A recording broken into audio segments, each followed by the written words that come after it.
Welcome to Pegwarmers. I'm Kevin, and I'm here to talk about toys. Today, my topic is doubles in a collection. So one of my big goals with the new collecting room is to curate my collection. I want more stuff on display. I don't want lots of stuff in bins. I want to be able to see it. I want to be able to show it off. I want to be able to enjoy it. And one of the things I'm finding that's kind of interfering with that is doubles. There's lots of reasons to have doubles in your collection. Maybe you're an army builder. Maybe you've upgraded and you didn't sell off the original beat up one in your collection. Maybe it's your favorite character and you just pick up every copy of that figure you find. There's lots of reasons. Sometimes we forget things we own and we rebuy them. So today's episode, I want to take a look at some of the doubles in my collection. But before that, I want to take a quick moment to kind of explain what's going on with the channel. Some of the things I'm working on and things that, have kind of interfered with me making some of the content I really want to make. Many of you may know I recently moved. Before I had kind of an entire house full of stuff. I had the room I called the toy room, which was a small bedroom that had lots of displays in it. Occasionally appeared in my old videos. My master bedroom had a wall of animation cells. It had my Motu Classics guys in a display case.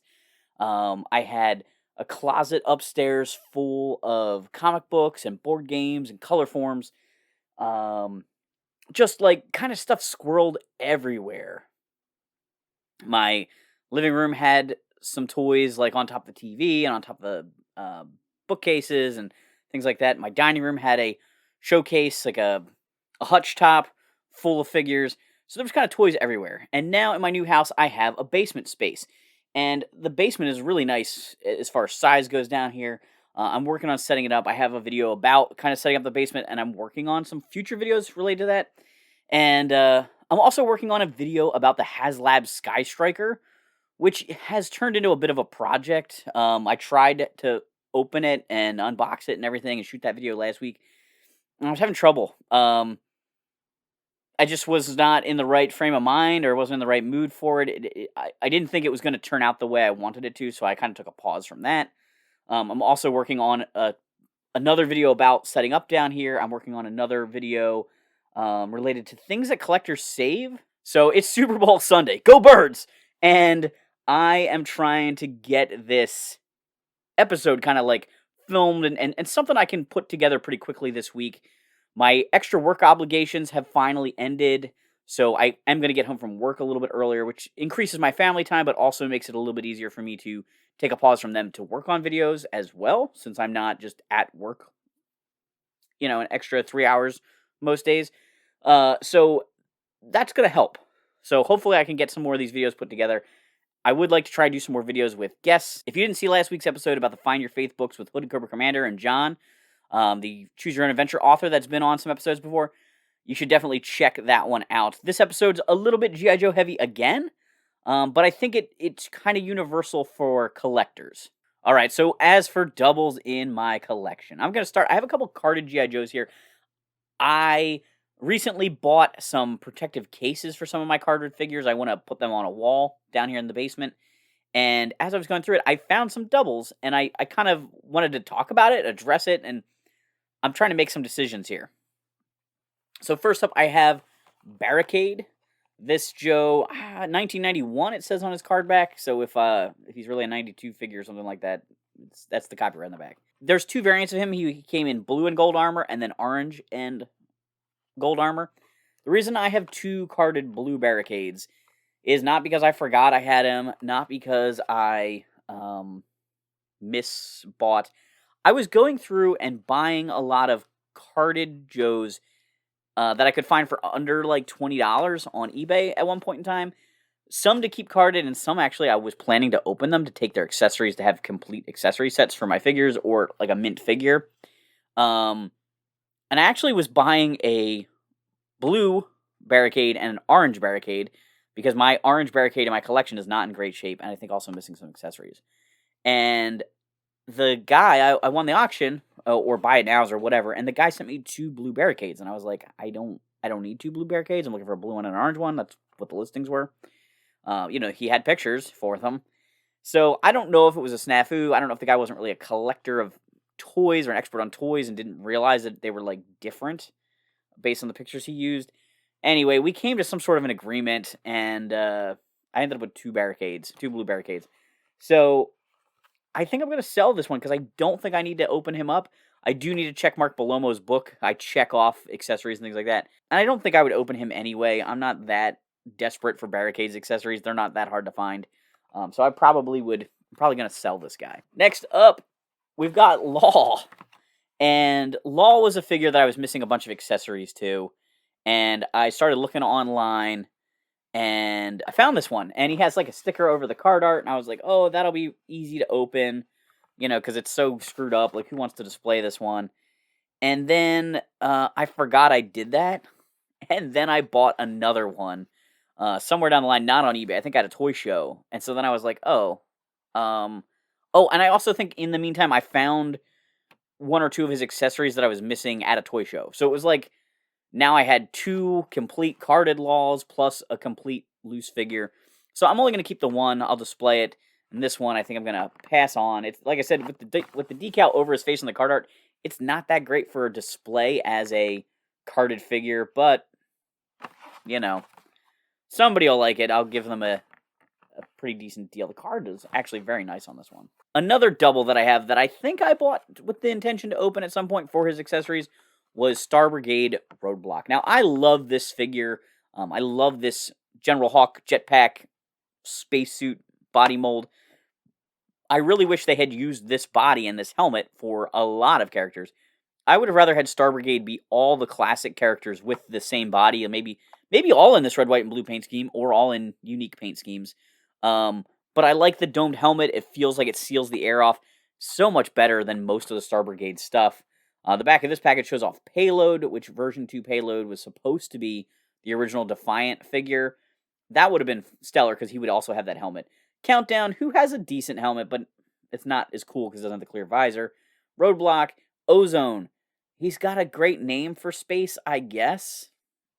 But I think his helmet doesn't... I don't believe his helmet is really space airtight. Kind of like the... barbecue, Echo Wars barbecue body they ended up using for Payload instead when they couldn't find the mold.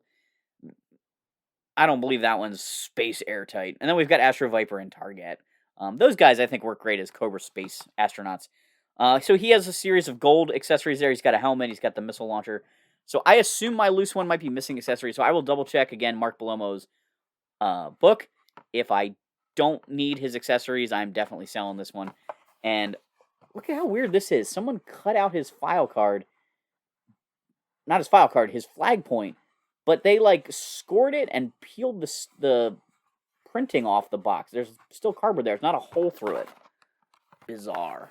Another situation where I have some doubles of loose figures, and I didn't bring them over here. I have a few characters that I used to display sort of like a mini diorama on one of the G.I. Joe bases, the Mobile Command Center. And I didn't want to just pull the ones out of my collection because I had my collection stored in little bins with their accessories at one point. So some of the characters that I was able to pick up second copies of at different places, occasionally I see a really good deal on a figure and I'll buy it. I've been trying to break myself of that habit. I kind of look at it as like an investment. Oh, well, I'll resell it and I'll make some money on it. Or I'll buy him and have a backup set of accessories or thumbs, just in case. Just in case is dangerous territory when you're a collector. Let me just say that. So anyway, I have some doubles of characters. I have a double of version 2 Snake Eyes. I have a double of Beachhead, of course. I have a double of Admiral Keelhaul. I have a double of the Sergeant Slaughter that came with the Warthog with the removable helmet. And so some of those guys were posed on things while the best copy of them is stored away. I may go through and try and thin that down at some point. But for the most part, I try the only doubles really in my collection are Army Builders. And I'm not really covering Army Builders in this video. That may be a topic for a future one. But Army Builders, there's a great excuse to have doubles of those. Again, any excuse is a dangerous thing when you're a collector. But it's a more valid excuse than me having doubles of a G.I. Joe puzzle. These are mural puzzles. And they made 2 different sets of mural puzzles over the years. The first set, I forget what year, sometime in the 80s, maybe 85, I'm thinking. And it's like land and air battles that all kind of connect. So each puzzle is its own bit of art, but then they do also connect to each other. And that's sort of the situation with this puzzle. It's from a series of puzzles. There's a ground battle and an air battle. They all sort of feature a large character's head.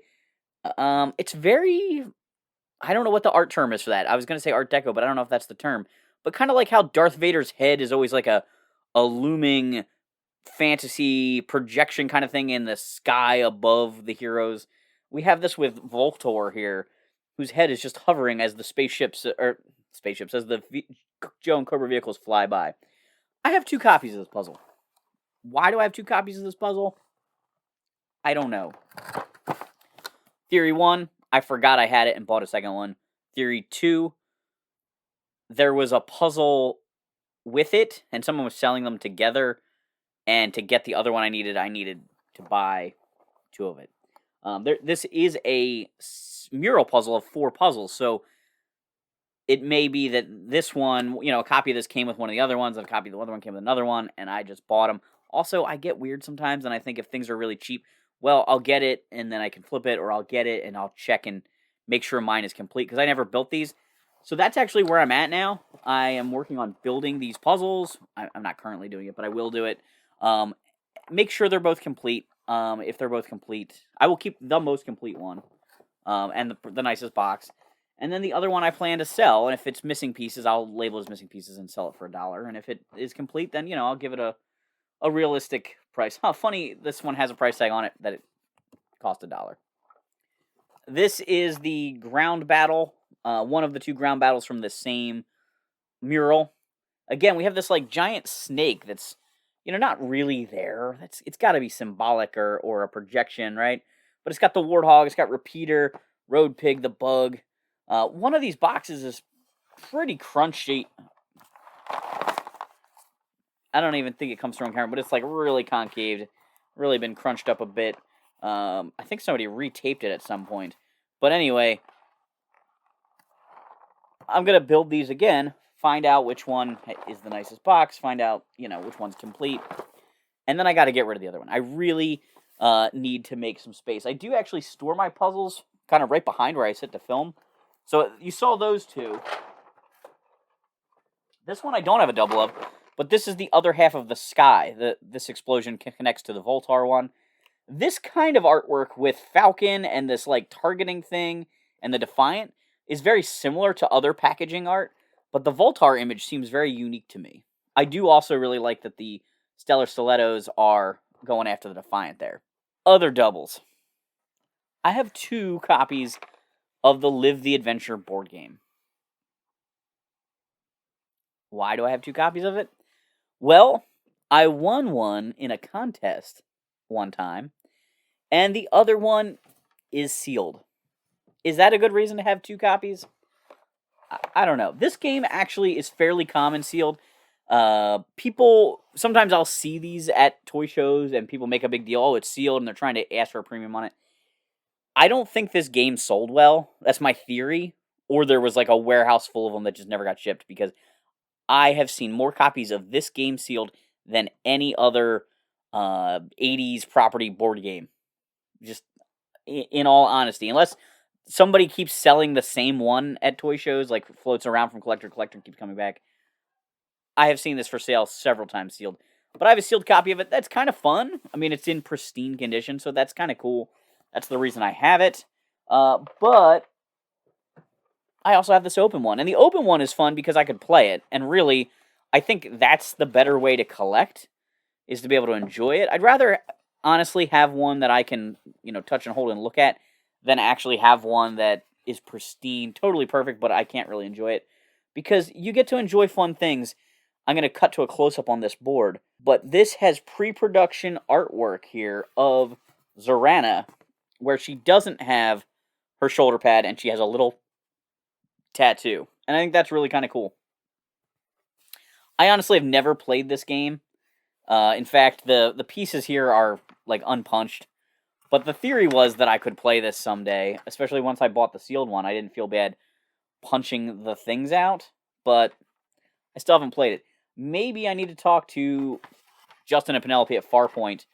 Maybe I need to go down there again and play play this game with them, the Live the Adventure game, because I have played Commando Attack with them. Wait a minute.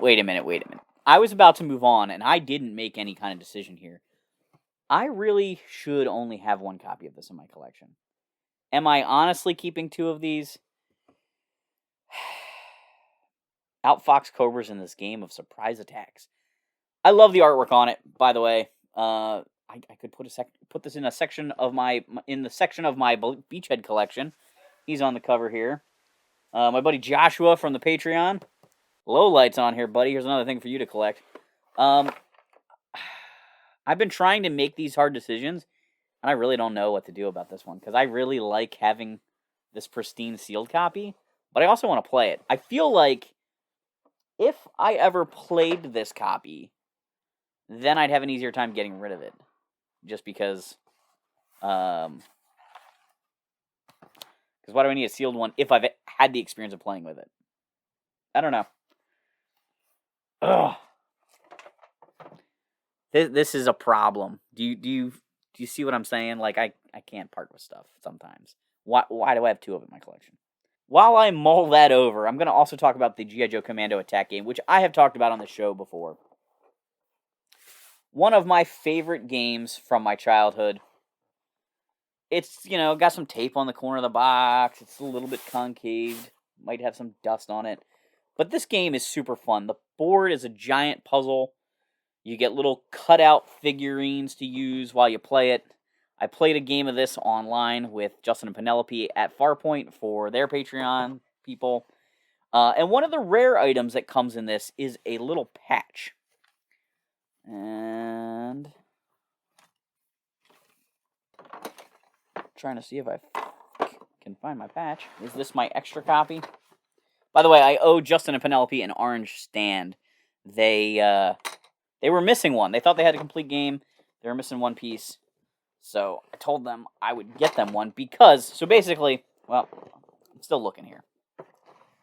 I'm sorry to be doing this on camera. It's a little fiddly going on here. This copy's bagged up. This is definitely the one I bought at a flea market. Now I'm very confused because I know I had the patch to this game. So the patch. I bought a copy of this with the patch because my friend Rose had picked up the game. She was missing the patch. Found a copy at the flea market. It was not complete, but I had the patch, so I bought it so I could help her complete her game. Now I'm missing the patch to mine. I'm double checking here. It's paper thin. It's not actually a real patch. It's an iron-on. I am completely baffled. I don't see a patch in here either. What did I do with the patch to this game? This is the problem when you have so much stuff in your collection. I need to go through... I was kind of clinging to the one copy of this because it was my childhood copy. But really, I just want one good copy of this game to play and to have in my collection. And the other one I need to get rid of. But I gotta find my patch. I'm completely stumped. There is a chance I moved it out of this and have it in like a... being pressed flat in tubs. I have tubs of like G.I. Joe paperwork. That may actually be where it is, because in the box, it's kind of a chance for it to get bent. But I'm really actually stumped now, because I should have that. Weird. Super weird. So anyway, I think I'm going to finally go through this. I was going to keep my original childhood version, because I have really fond memories playing this with my my dad and my sister.